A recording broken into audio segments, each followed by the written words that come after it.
digno e da melhor forma possível, tá? Outro lado desse muro que é importante dizer é que a gente vive aí um princípio dentro do direito, né? A gente tem aqui o nosso defensor, que se chama reserva do possível. Então, quando a gente pensa em construir algo, a gente tem que construir dentro daquilo que nos é possível construir dentro da realidade que a gente vive.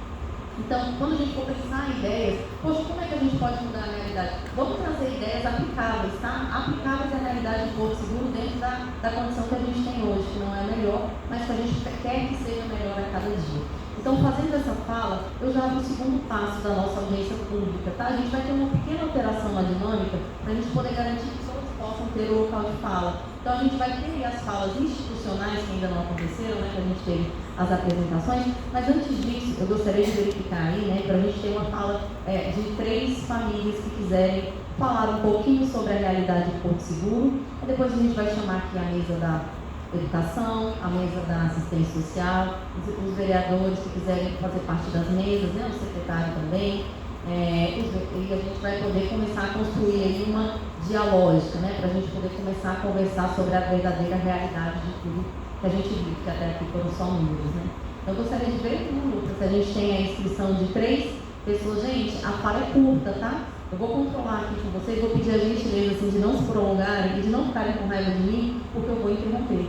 Se começar a se prolongar, porque senão a gente tira o direito do outro. Então, mais do que a gente falar durante muito tempo, a gente vai ocupar o lugar de fala e garantir que outros também possam falar. Vou pedir para serem sucintos, para trazerem aquilo que a gente de fato quer que seja dito, tá? Com sabedoria, com leveza, propondo construções que a gente possa aplicar enquanto sociedade. Temos aqui uma, outra ali. Quem é a outra pessoa? Pronto. Boa tarde. Eu fiquei sabendo da audiência pública pela UFSB, onde eu trabalho. Eu sou uma pessoa com deficiência, que eu tenho autismo diagnosticado tardiamente, porque eu sou uma mulher 40+, que também se entende uma pessoa não binária. E eu tenho diagnóstico de TDAH há 20 anos. Então, eu tenho 20 anos de medicação e acompanhamento de TDAH, que não resolveu 10% das minhas comorbidades.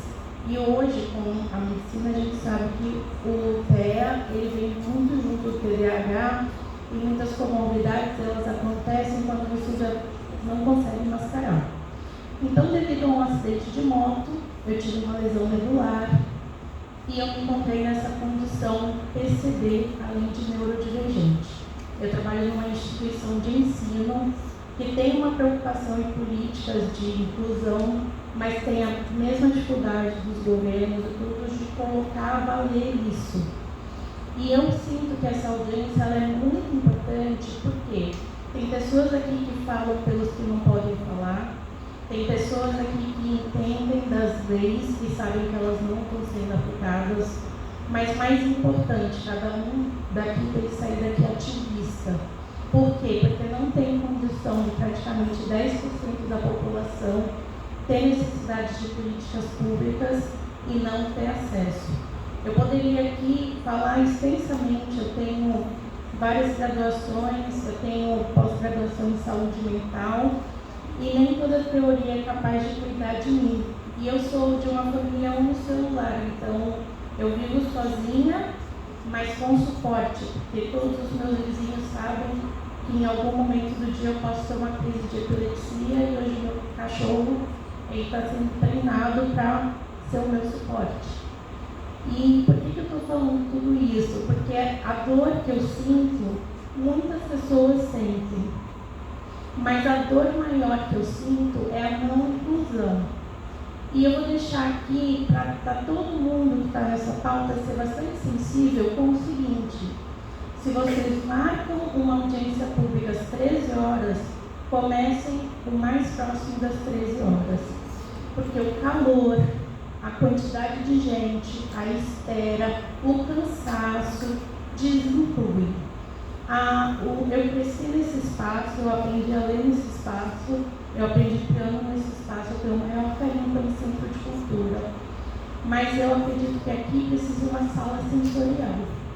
Então, eu acho que assim, são muitas pautas a defender e tem muita gente disposta a ajudar. Mas a gente vai ter que organizar a raiva, vai ter que organizar a carência e a gente vai ter que ser muito ativista. Então, o meu convite é para que todos nós saiamos daqui ativistas de si, ativistas da causa. Muito obrigada. Muito obrigada pela fala.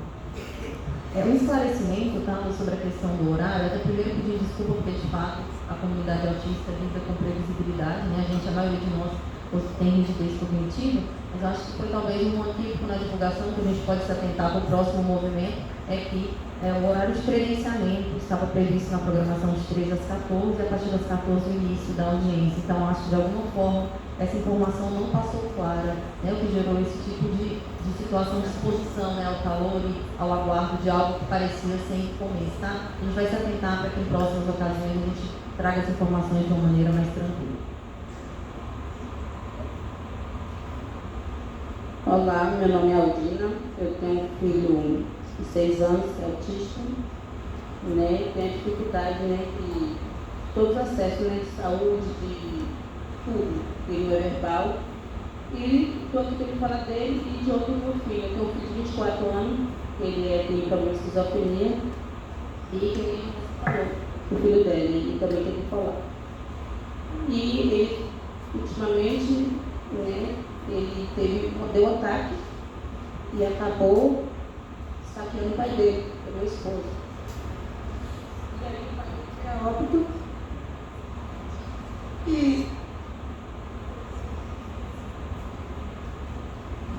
ele está preso. E eu não sei se, sabe, tentei junto com algumas pessoas, né, falando da situação dele, arrumar dava para ter internado, só fica particular, e hoje ele está lá preso, meu marido está morto, e eu com um filho tem problema de autismo, tenho uma filha e tenho outro filho na vontade, e fiquei só. E como é que eu vou cuidar agora dele que está lá preso? Entendeu? Então, assim, se tivesse mais apoio, né, o município, tivesse um lugar para colocar eles, que ele passou por uma situação que muita gente sabia da situação dele, e ninguém deu importância, entendeu? Eu falei, eu procurei, é difícil, a Aldina é difícil, eu não tenho condições, não tenho dinheiro, isso aí é difícil, não tem como, não tem lugar aqui para internar. Sei que acabou perdendo o esposo e o filho está preso. Está lá, tem mais quase 2 meses que ele está preso e eu não sei o que fazer. E assim, se tivesse um lugar para acolher essas pessoas com problema de esquizofrenia, com esse tipo de coisa, para cuidar, né, para ajudar, que o município teria essa capacidade. Não precisaria ele ter fora, aqui mesmo, fazer um CAPS 4, que poderia ter um lugar de internação para cuidar das pessoas que têm esse transtorno, entendeu? Porque quem sofre é a família que sabe, entendeu? Só a família que sabe. E eu fui muito julgada ainda, eu fui julgada no início, julgada pelo fato de ele ter esquizofrenia. Então, assim, eu não tenho culpa, a sociedade, às vezes, não tem culpa, a gente que somos família, não tem culpa de ter uma pessoa na situação que está, a gente não pode abandonar. Entendeu? A gente não pode abandonar, botar onde, para fazer o quê? Entendeu? Então, assim, queria ter mais uma atenção melhor, porque fala muito do autismo, mas não fala do esquizofrênico, não fala da pessoa bipolar, só fala muito do autismo, autismo. E assim mesmo não é nem ajudado tanto o autismo. O autismo era para ser uma coisa bem, era para ter cultura, estrutura profissionalizada. O autismo não tem, é a mesma coisa que tem a criança que tem esse esquizofrenia, que tem 24 anos, meu filho, e não tem lugar para ele. E que nem o autismo tem o apoio de algumas pessoas, mas não tem a capacidade, entendeu? De ter a gente não tem com dinheiro para poder pagar o meu não é verbal, do filho autista, não tem um lugar para poder estar passando, isso é uma dificuldade de você conseguir uma consulta, o pessoal que você passa a consulta hoje, daqui quanto tempo, anos depois, você vai conseguir, se você tiver dinheiro você pagar o fone, você consegue, senão a terapia, se você tiver dinheiro pagar bem. Minha sorte é o pessoal do Oceano, que me ajuda muito, eu agradecer muito a Deus pela vida de cada um de vocês. E o ano passado que você estudar, porque ele tinha cuidadora, começou esse ano, e teve que dar um intervalo porque ele apresentou o que aconteceu com o pai dele, estavam os dois em casa. Então ele viu tudo, então assim, ele estava com o irmão dele, passou um tempo, e quando voltar para casa, começar um outro tratamento com ele, porque ele presenciou tudo o que aconteceu. Então, assim, eu peço um apoio aos vereadores que estão aqui presentes para me dar força, para poder dar às mães, não é só eu em si, isso é uma luta de todas as mães, não é só as pessoas esquizofrênicas, não, é as pessoas também que têm autismo, porque o grau de autismo vai aumentando severamente. Se ele tivesse um dinheiro, ele está lá na cadeia. Mas se eu tivesse um lugar para deixar ele internado, eu conseguiria tirar ele de lá com um internato, uma clínica particular. Mas não tem, eu não tenho condições. Deu Eu um tenho problema de acidente. saúde, entendeu? Eu tenho problema de saúde também, tive um AVC, eu fiz uma cirurgia de coração, eu como estar trabalhando, para estar pagando essas despesas, entendeu? Então, assim, eu peço muita ajuda de vocês, entendeu? E muito obrigada. A próxima pessoa que vai falar. Boa tarde, meu nome é Angélica, eu sou psicóloga e sou mãe atípica de uma criança de 7 anos. Essa criança ela estuda no município, mas ela é muito bem assistida. É difícil falar isso, mas nós de certa forma somos privilegiados. Eu tenho condições de levar o meu filho num neuro, num psicólogo, num fono, numa psicopedagoga, num psiquiatra. O meu filho é acompanhado por todos esses profissionais. E ele estava na rede particular. E eu cheguei à conclusão que para ele, para o meu filho, ele vai aprender, ele é um menino não verbal com déficit de atenção e hiperatividade muito alto. Eu entendo que meu filho ele não consegue aprender em sala de aula. Ele não consegue. Ele tem um nível de tolerância dentro daquele espaço, onde ele consegue ser produtivo e que depois de um tempo ele começa a atrapalhar. E eu entendo as confusões que os professores têm. Eu trabalhei durante, acho que uns 5 ou 6 anos na escola Mundaria, aqui em Porto Seguro. Então eu trabalhava justamente mediando essas questões. Então eu sou muito solidária aos sentimentos dos professores. Inclusive venho aqui elogiar a professora do meu filho, Luciana. Ela é uma professora da escola do município, muito boa, tanto ela quanto a cuidadora do meu filho. Sempre me atenderam muito bem. Inclusive, as atribuições da cuidadora seriam só cuidar da questão da higiene do meu filho, alimentação e segurança. E essa cuidadora passa por cima das atribuições dela e ajuda o meu filho cognitivamente. Porque ela entende que a Luciana sozinha não vai conseguir dar conta de uma turma com 30 alunos, que tem, eu acho que uns 3 neurodivergentes nessa turma, para apenas uma professora, toda essa turma. Então, quando eu adentrei a escola, eu procurei a coordenação e expliquei. É de praxe nas outras escolas do meu filho. Quando ele começar a botar fogo, você me chama. Esse foi o termo que eu usei. Se acontecer isso, você me chama e eu busco ele. Em alguns momentos desse ano, ele entrou no meio do ano na escola. Aconteceram casos que o Arthur está muito... Porque o Arthur ele tem uma questão sensorial que ele belisca. E ele belisca os outros e machuca. Então, ele estava muito atacado. Me ligaram da escola e falaram que já vem buscar. Isso aconteceu 2 vezes. E tudo bem, eu fui buscar. Aí depois aconteceu um incidente que eu percebi que a professora estava muito aborrecida, porque ela estava com dificuldade em controlar a turma. E eu entendo perfeitamente, perfeitamente. E essa mãe, ela chegou e verbalizou: é impossível, não consigo, não mantenho. Eu falei: Luciana, mas tudo bem, tira. E a sensação que eu tive foi que ela não tinha esse poder de tirar. Foi a sensação que eu tive. Aí eu pensei cá com os meus botões: será que estão tentando fazer com que o Arthur fique na escola? Porque eu havia me queixado. Eu falei: olha, ele não fica dentro de turma, de sala porque ele atrapalha, ele está ficando nos corredores. Vamos fazer o seguinte: deixa ele até tal hora, depois eu venho e busco. E eu aproveito porque a gente começou a usar uma medicação nova. O nome dessa medicação é Atenzi. É uma medicação muito boa que eu não conhecia. Foi a neuropediatra do Arthur, a doutora Camila, que me indicou essa medicação. E essa medicação, ela não é de uso contínuo. Você usa ela quando você precisa. Se você precisa que o seu filho pare e foque, você pode usar esse medicamento. Ele tem um efeito de, parece que 3 a 4 horas. Mas a gente percebeu, e eu fiz esse teste em casa, que no meu filho, esse medicamento ele funciona umas 2 horas e meia, mais ou menos. E uma profissional comentou isso comigo. Falou: ele está funcionando muito bem dentro de turma, ele está ficando dentro da sala até as 10 horas. A partir de 10 horas ele já começa a ferver. Aí eu falei: beleza, vou tentar organizar novamente o horário. Eu falei: posso tirar às 10 horas? Não, por lei você é obrigada a deixar. Aí eu falei: pô, isso daí não fecha. Como é que por lei eu sou obrigada a deixar meu filho se ele tem necessidades especiais?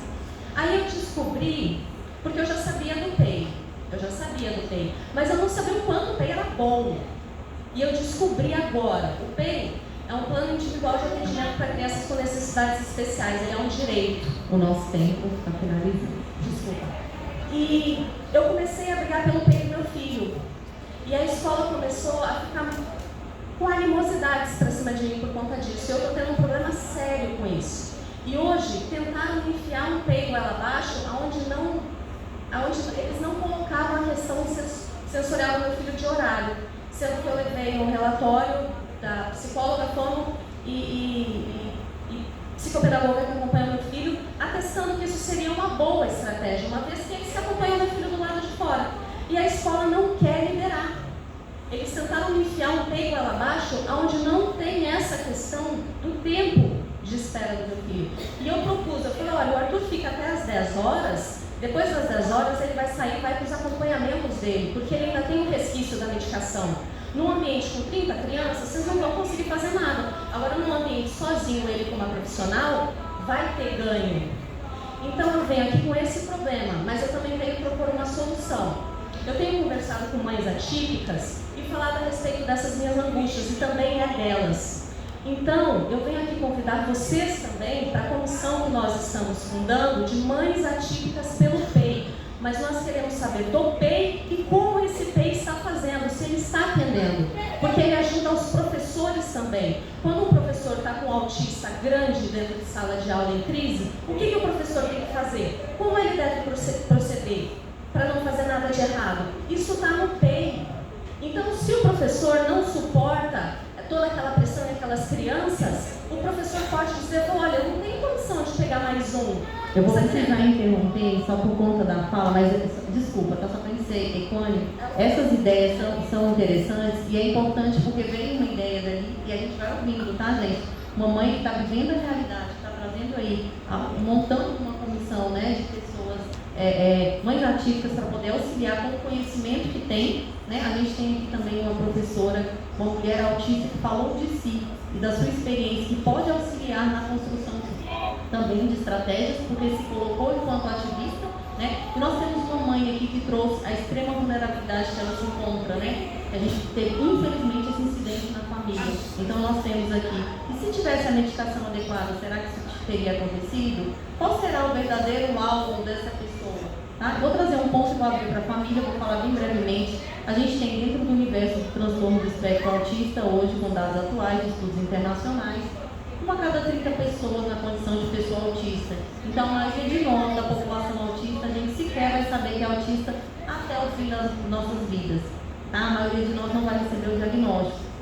Muitas pessoas que estão dentro aí do espectro da neurodivergência não são pessoas autistas, mas enfrentam condições que são tão ou mais graves do que o autismo como a esquizofrenia. Eu tenho um familiar também. Só que a gente tem a invisibilização. Nosso objetivo enquanto ativistas é que todo o avanço que a gente conseguir com o autismo, que é para onde os holofotes estão voltados, que a gente, num momento muito próximo, consiga avançar para o conceito da neurodivergência. Até porque, dentro da nossa sociedade, a gente tem aí na Lei Brasileira de Inclusão que o modelo da deficiência, a avaliação da deficiência, está em construção e será biopsicossocial. Então, eu vou ver o nível de funcionalidade do indivíduo, não só falando da sua condição física, mas também falando da sua condição psicológica e da sua condição social do ambiente em que vive. E aí sim a gente vai ver o que de fato é deficiência. A gente tem realidades distintas, esses marcadores eles fazem diferença, tá? A gente vai abrir para mais duas pessoas falarem a Lu vai direcionar, mais duas pessoas falarem. Boa tarde a todos, meu nome é Edna. Eu sou companheira de uma pessoa com deficiência, não é autismo, mas saber que todos nós que estamos do lado de uma pessoa com deficiência, nós somos cuidadores, a gente precisa também dessa atenção, desse cuidado, né? Eu vi a dificuldade de todos aqui. E eu quero abordar aqui uma fala, né? Porque às vezes a gente não tem autismo, mas diante da situação que a gente vai vivendo, né, com a pessoa com deficiência, talvez a gente acaba desenvolvendo isso. E teve uma época da minha vida, né, de Gessival, que a gente estava passando por um procedimento difícil. Ele passando pelo procedimento difícil e eu também, porque estava cuidando dele e sem saber, né, o que fazer. Então, eu acabei nesse meio tempo, né, ter um transtorno. E eu gostaria muito de falar aqui de Lu, da Fábrica do Ser, porque na época foi a pessoa que me ajudou muito. Não só me ajuda, eu tenho certeza que teve pessoas aqui que não falou, mas uma pessoa assim que eu liguei para ela, ligava para ela, conversava com ela e ela falava 5 horas, pensa aí, durante a noite no telefone comigo, para me acalmar, me tranquilizar. Então, assim, não podemos deixar, né, de falar desse apoio que a gente tem da Fábrica do Ser. Né? Assim, sempre com algumas equipes, até mesmo com algumas mães, algumas pessoas com deficiência, ela dispõe do seu tempo, um pouco do seu tempo para ir nas casas mesmo, das pessoas com deficiência, das pessoas com autismo.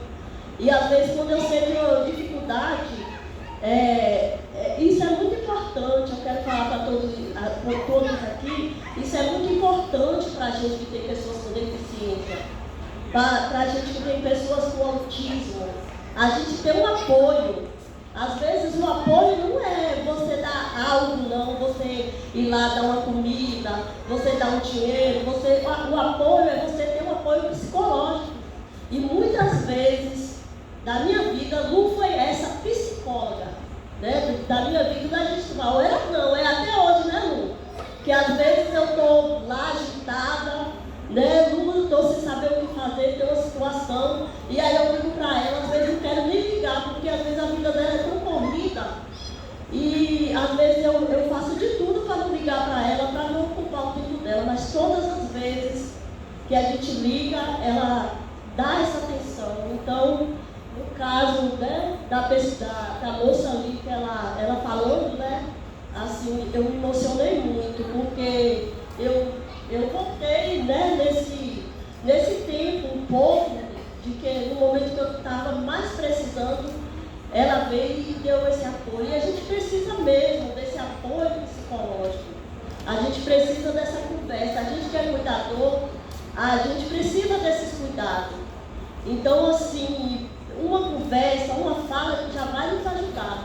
E eu tenho certeza para vocês que Lu, através da Fábrica do Ser, tem nos ajudado muito. E assim, com esse tempo, eu fui visitando junto com ela algumas pessoas e ela tem ajudado muitas pessoas, mesmo com poucas condições que a Fábrica do Ser tem, mas ela tem esse trabalho de visita, porque muitas vezes as coisas não é muito visível, né, perante a sociedade, perante as pessoas, que muitas vezes nem é necessário. Mas assim, eu quero falar aqui da minha gratidão quando eu estava passando por esse procedimento e eu recebi muito apoio de Lu.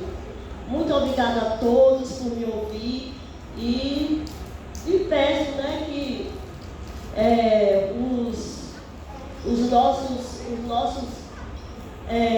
as pessoas que têm responsabilidade com a cidade. O tempo está se encerrando. E eu peço aí que nos dê esse apoio, porque a gente precisa. Muito obrigada a todos, boa tarde.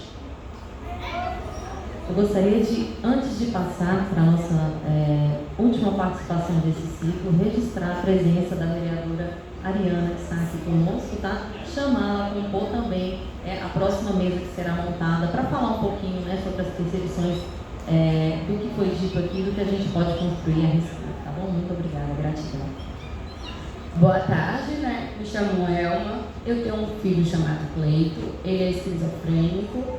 Então, assim, minha pergunta é para você. O pessoal que trabalha no CAPS não tem nada a ver. 2 meses atrás, eu fui pegar remédio para Cleito, né? Fui um mês, não tinha, fui no outro também, não tinha. Aí, esse mês, já vai fazer um mês que o remédio da esquizofrenia dele não tem. Então, assim, o que eu acho interessante é o que ela falou. Eu vi o caso dela, realmente, né? que o filho dela matou o pai dele. Então o que acontece? Às vezes é falta de sair, falta remédio, nem todo mundo tem a mesma condição de comprar. Uma caixa só custa 130, uma só. Cleito toma 2 à noite, então dá 240. Se eu tenho, eu compro. Se eu não tenho, ele fica sem tomar. Então, assim, o que eu acho interessante é, muitos discutem só sobre o autismo, sobre muitas coisas, mas esquece. Eu moro em um bairro periférico, lá no Paraguai, no Vista Alegre, para Cleito, os outros não ficar judiando muito dele. O que acontece? Eu fui lá, peguei, fiz uma cópia do laudo dele e saí colando nos postes. Porque quando ele fica sem remédio, ele fica agitado, ele fica na rua brigando mais os outros, em tempo dos outros pegar e matar. Já recebi muitas queixas, já conversei bastante com as pessoas. Então eu acho interessante, porque Porto Seguro é uma cidade rica em muitas coisas, em tudo. Porto Seguro é uma cidade rica em bastante coisa. Eu queria entender por que falta tanta medicação dessa forma. Porque não é só pelo meu filho, porque lá não só tem o meu filho esquizofrênico, não. Tem outras mães que têm filhos com problemas piores do que o meu, Então, assim, é bom olhar um pouquinho, não tem para quem mora nos bairros periféricos também. Porque às vezes tem muitas coisas que acontecem por falta de sair, falta de remédio. Porque se ele toma a medicaçãozinha dele certa, ele dorme. Se ele não toma, ele não dorme nem deixa eu dormir. Porque eu tranco o portão para ele não achar a chave para não ir para a rua. Porque se deixar ele tem epilepsia, ele é hiperativo, ele anda o dia todinho, ele só entra dentro de casa para comer. Ele brinca o dia todo, anda o dia todo. E se tu deixar ele anda a noite toda. Se ele não toma o remédio, ele não consegue dormir. E aí é onde é que tá, que começa a confusão. Mas ele, não vou dizer nada, senão Deus briga que nem cachorro. Porque ele não dorme, não deixa eu dormir e quer ficar na rua o dia todo. Brinca o dia todo, ele só, o negócio é brincar e comer. Então, assim, não culpa o caso, entendeu? Eu sei que quem trabalha lá não tem nada a ver com isso. Porque antes de você estar ali para fazer o seu serviço. Mas antes disso, tem outro que é mais grande do que você. É igual a menina aqui, Nilza, é uma pessoa maravilhosa.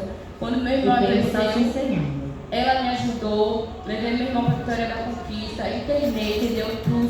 Tudo pelo, não vou falar não, porque o SUS foi maravilhoso comigo, entendeu? Sou grata, mas a questão da falta de remédio, eu vim mais aqui hoje mesmo para reclamar sobre a falta de remédio, porque eu acho isso um absurdo. Pessoal, excepcionalmente, tem uma pessoa com deficiência que tinha se inscrito para falar e a gente vai primar para essa fala, não foi registrado na hora, mas a gente vai garantir a fala dela nesse momento. Por favor, é a última fala agora, antes da gente recompor a mesa, depois a gente retorna para a comunidade, tá?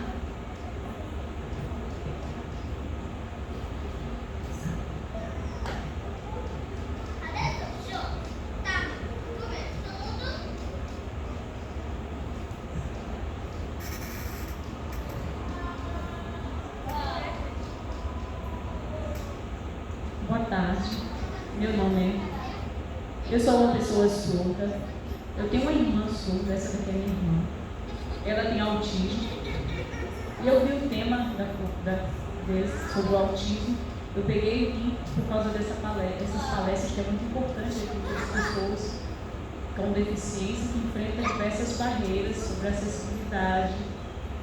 Tem mais de 400 surdas aqui em Porto Seguro.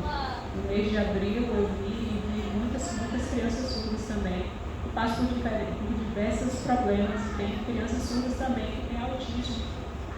E é muito bom, a gente estar aprendendo. E a gente vê que as pessoas com autismo têm vários níveis de autismo. E é muito importante a gente estar vendo que cada um, a gente percebe que cada um dentro deles, a questão do autismo é diferente. Mas minha irmã é uma pessoa surda e autista também. Mas não tem, algumas pessoas acabam passando por mais sofrimento por ser surdo e ser uma pessoa com autismo. mas no funcionamento dela, da mente, do corpo, do dentro, ela é uma pessoa que é bem ativa, ela faz academia, ela sai, né? Mas a questão da acessibilidade linguística para ela, que ela estuda, as pessoas às vezes ficam até admiradas, porque ela conversa, ela, né, faz bastante coisas. Bacana, né, gente? Muito interessante. Gratidão, tá? Por ter compartilhado conosco. A importância aí da gente, enquanto comunidade de pessoas com deficiência, se apoiar aí. Porque, na verdade, a causa é de todos nós. Além da verdade, independente de sermos ou não pessoa com deficiência, sermos ou não pessoa inserida dentro de determinado marcador, nós, enquanto sociedade, precisamos adotar, né, esse ativismo em relação a toda a injustiça que existe no nosso país, porque a gente tem o direito constitucional de viver numa sociedade livre, justa e igualitária. E a gente, como cidadão, precisa garantir dentro do que podemos que isso seja uma realidade para todos nós, né? Então, sem mais delongas, tá, gente? A gente vai ter um outro movimento de fala, mas nesse momento eu vou pedir a gentileza das autoridades que aqui estavam recompor a mesa para a gente falar um pouquinho sobre o que foi trazido, fazer reforçar o convite à vereadora Ariana, que chegou aqui para compor conosco, chamar também representante da educação inclusiva e representante do CAPES para a gente poder conversar um pouquinho nesse momento.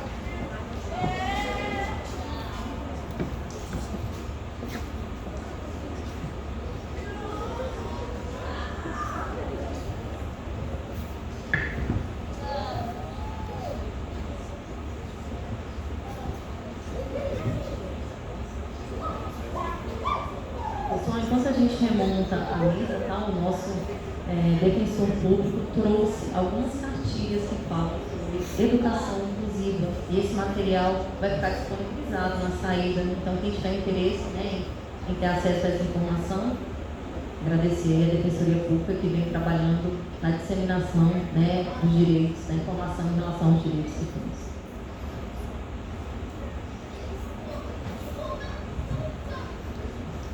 Pessoal, eu vou pedir para que essa mesa seja aberta com o nosso secretário de saúde, tá? E eu vou pedir também para que siga o sentido, né, de lá para cá, porque e vou pedir outro ponto que os vereadores falem ao final, porque a gente vai ver o que a gente tem hoje no executivo de realidade e o que a gente, enquanto legislativo, pode construir na política pública, tá? Então, vou pedir para o executivo começar com o executivo, terminar aqui com o defensor público trazendo a parte do judiciário e a gente vai para o legislativo.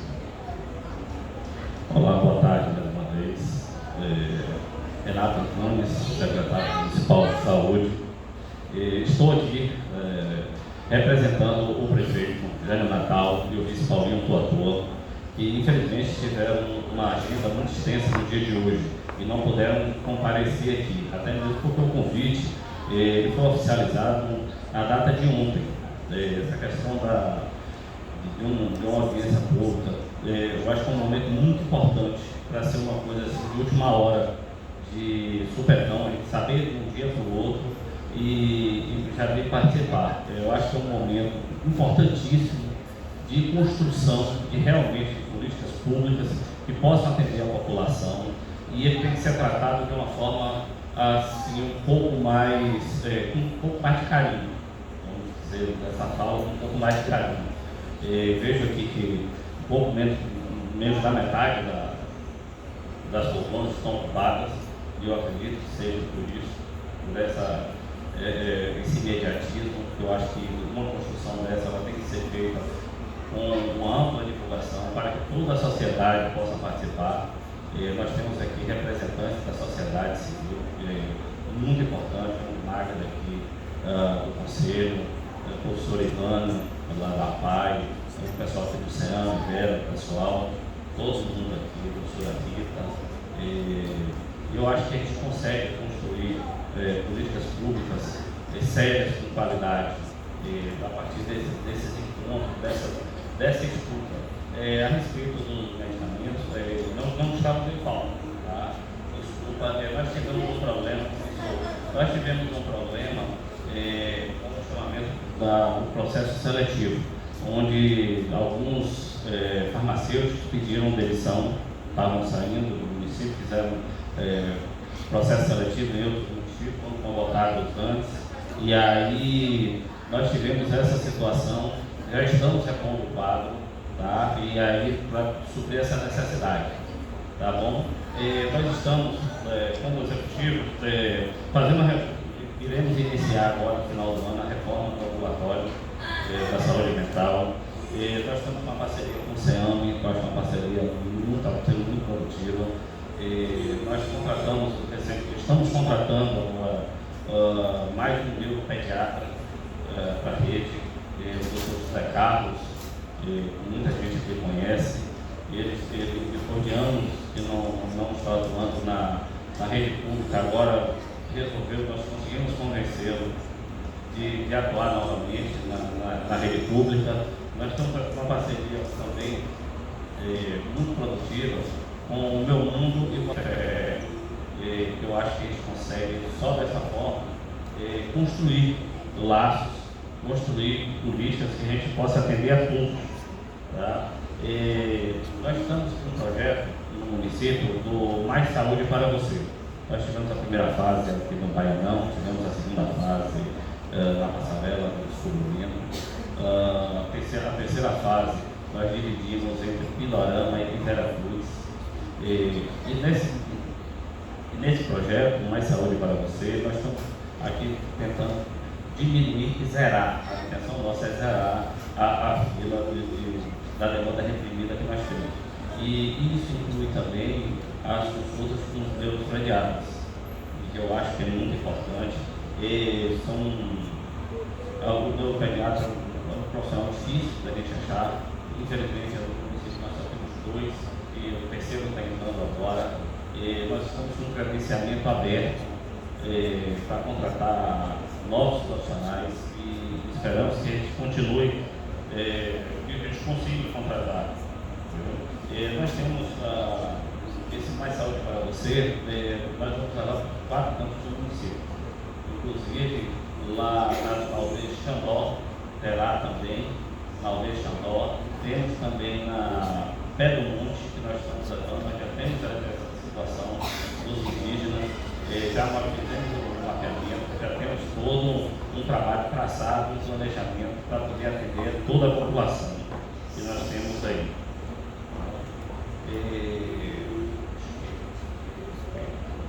Nilza, também gostaria que Nilza falasse também da saúde mental no município.